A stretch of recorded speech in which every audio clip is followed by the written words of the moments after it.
Ahora estamos muy locos, yo lo sé, somos conscientes de nuestro riesgo, pero también de nuestra responsabilidad, y hemos decidido que venga un filósofo a la tele y que charlemos de temas que tienen que ver con nosotros, que nos interpelan de manera directa. Señoras y señores, nuestro filósofo es Simón Cano, filósofo y divulgador. ¿Qué tal? ¿Cómo estás, amigo? Buenos días. ¿Todo bien? Sí, todo muy bien. Oye, me estabas diciendo, fíjate que es verdad que nos la jugamos mogollón, Sí. hablando de filosofía, pero me estabas diciendo uno de los últimos vídeos del último programa ha tenido 60.000 visualizaciones en Instagram, me parece, ¿no? Sí, exactamente. He hecho como Una varios maravilla. cortes, una maravilla.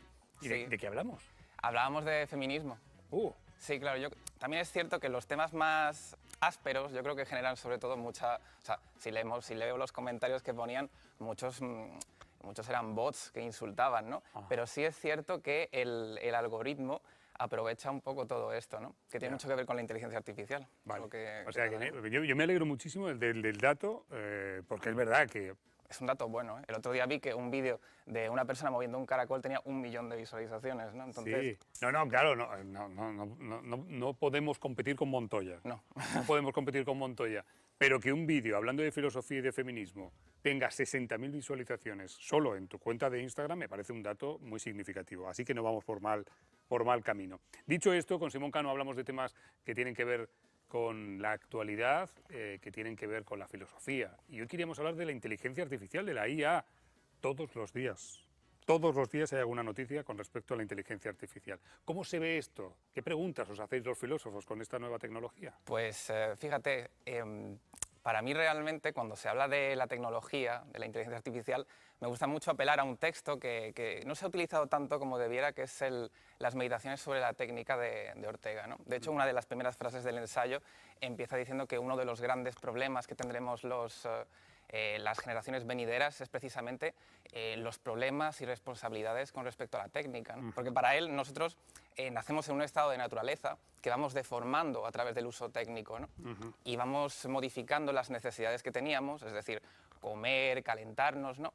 Pero para él la técnica lo que hace es que deforma esa relación, ¿no? Es decir, yo ya no me tengo que calentar yendo a buscar el fuego, como él dice, claro, de una rama sobre la que ha caído un rayo, ¿no? Para él más bien es una manera de distanciarnos de lo que somos, ¿no? Y la inteligencia artificial es el corolario de ese perfeccionamiento técnico, ¿no? Sí.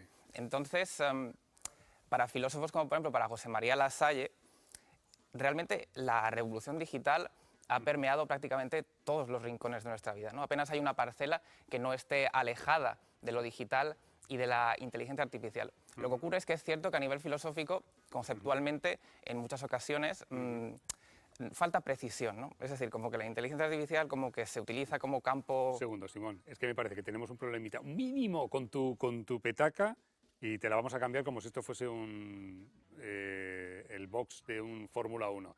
Estamos con Simón Cano, que es filósofo, que es divulgador, y estamos hablando ya durante estos minutos sobre ética e inteligencia artificial, la ética de la IA, que es un campo multidisciplinar que estudia cómo optimizar el impacto beneficioso de la inteligencia artificial a la vez que se reducen los riesgos y los resultados adversos.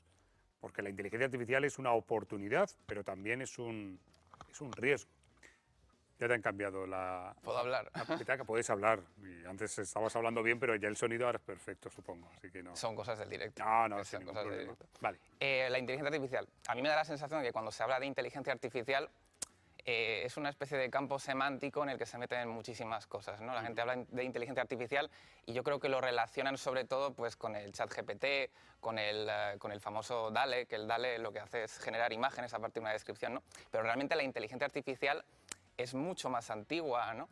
Es decir, por ejemplo, realmente todo esto empieza con un pequeño texto que se llama Propuesta para un proyecto de inteligencia artificial en verano en Dartmouth, que data sobre el 55 y planta las bases realmente de lo que podemos considerar como una inteligencia artificial, ¿no? A raíz un poco de la máquina de Turing y de si las máquinas pueden pensar, ¿no? La cuestión está en que para los filósofos la inteligencia artificial es una separación, es decir, es una separación entre la inteligencia humana y la agencia. Es decir, ya no es necesario que una inteligencia humana opere y haga determinadas acciones, ¿no? Claro. Por ejemplo, yo sé que a ti te gusta mucho el ajedrez, Sí. ¿verdad? Hay una, bueno, yo supongo que conocerás el caso de la máquina esta que suelen llamar el turco, ¿no? Sí, sí, sí. Bueno, el turco... Bueno, acaba, sí, sí. Pero el turco era un truco. Sí, sí, lo que quiero decir es vale. que hay una persona en esta máquina, ¿no?, que la opera y que hace pensar realmente que es la máquina la que está operando por sí sola. Realmente esto representa muy bien cómo esa escisión entre agencia e inteligencia no se está produciendo. Claro. Es decir, porque sigue siendo una persona la que opera, ¿no?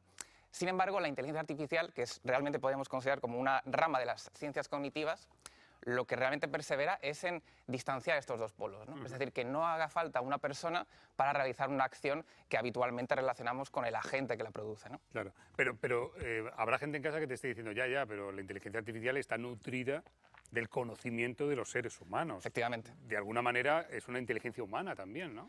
Bueno, realmente Colectiva. es muy interesante esto que comentas porque para los filósofos realmente existen dos tipos de datos de los que se nutre la inteligencia artificial, ¿no? Uno son los datos históricos, es decir, por ejemplo, si es una inteligencia artificial que busca realizar una investigación sobre tumores, por ejemplo, empleará datos históricos, es decir, datos humanos, sobre los que pues, se puede desarrollar una investigación, ¿no? Sin embargo, la inteligencia artificial posee una serie de modelos autogenerativos que le permiten desarrollar sus propias reglas en función de estos datos, ¿no? Estos son lo que se llaman los datos sintéticos, ¿no?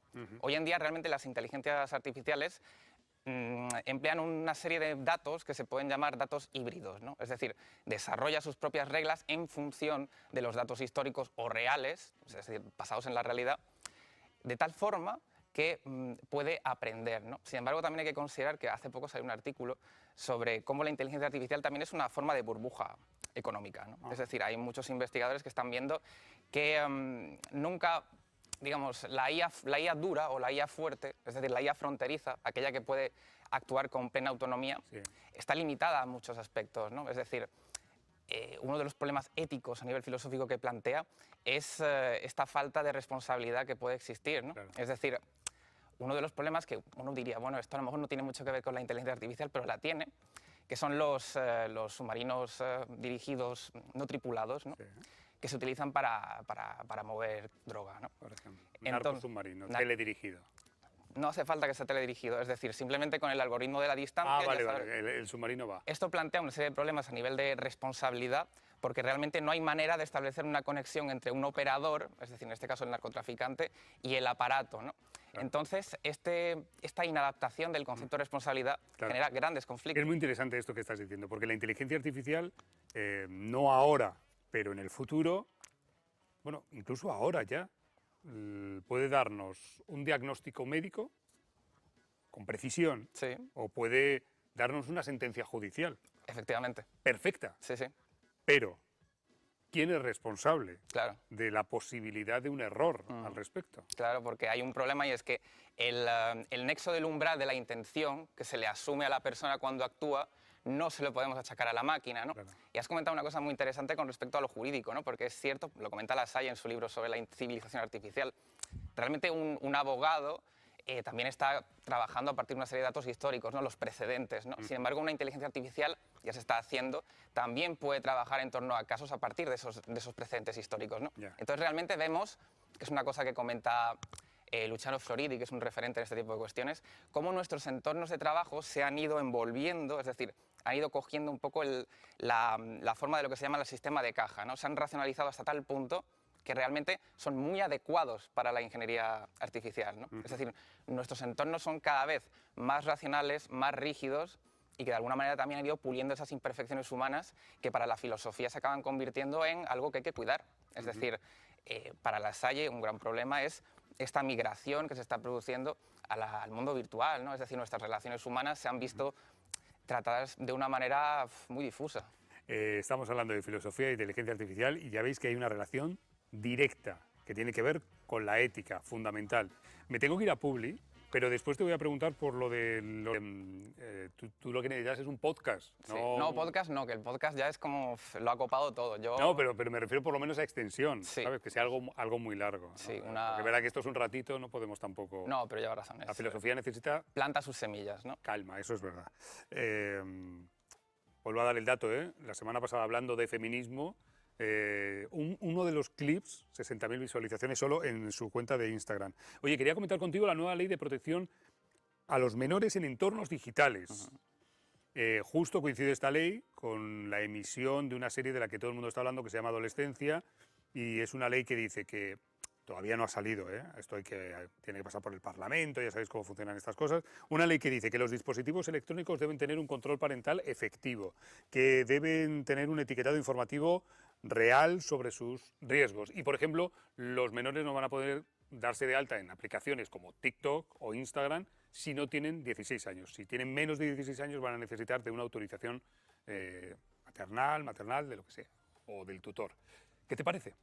Bueno, pues fíjate, yo lo comentaba hace poco con una editora catalana que se llama Toni del Barco y hablábamos precisamente de cómo nuestro contexto social nos exige tomar determinadas responsabilidades, ¿no? Es decir, reforma la agencia. Hoy en día se conoce, por ejemplo, la sociología del riesgo, se conoce que nuestro contexto es el de la gestión de riesgos. Más que recursos, lo que gestionamos son riesgos, ¿no?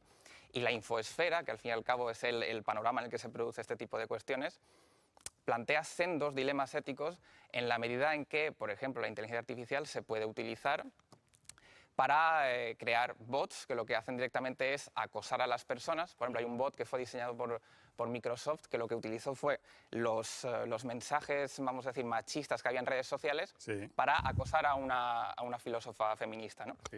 Entonces, es decir, todo esto lo que nos plantea realmente es, bueno, estamos migrando a un terreno científicamente inexplorado, ¿no? En el que se está produciendo realmente una catarsis disfuncional del ser humano, ¿no? Yo creo que hace poco precisamente lo comentaba un compañero también, decía, bueno, pero es que no podemos prescindir de las redes sociales y de los teléfonos en los colegios, ¿no? Y yo ahí sí que rompo una lanza en contra del uso de los teléfonos en las clases, ¿no? Porque yo creo que el cuerpo es realmente la plataforma sensible con la que interactuamos con el mundo, ¿no?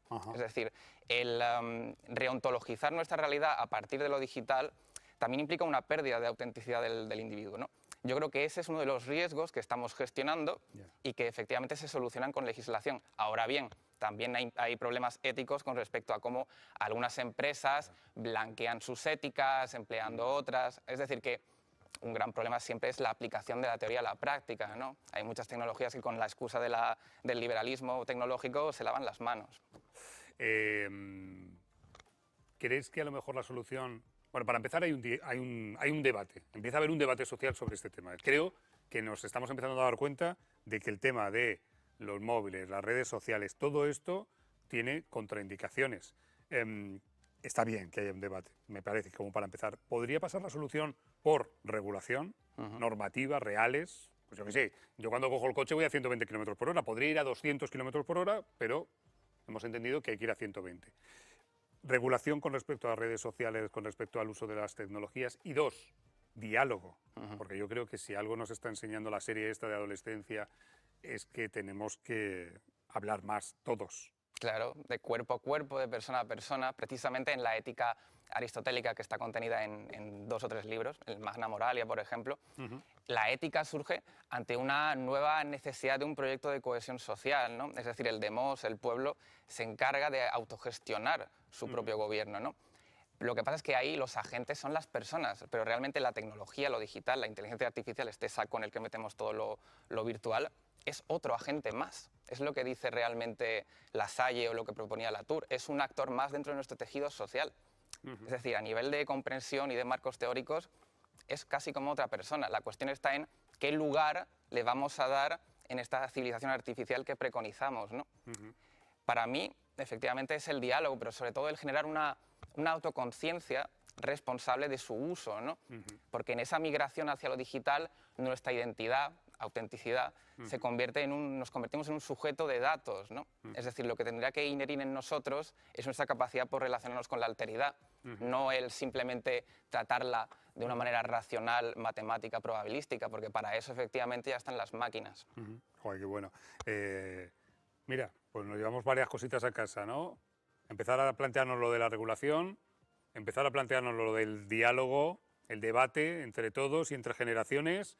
Y 3, la responsabilidad, la autorresponsabilidad de cada uno de nosotros, porque lo comentábamos antes en la mesa de debate, de nada sirve que yo le diga a mi hija, deja el móvil, si tengo el móvil en la mano y estoy mirando WhatsApp, por ejemplo. Bueno, Simón Cano es filósofo, es divulgador. Yo os recomiendo que le sigáis en redes sociales.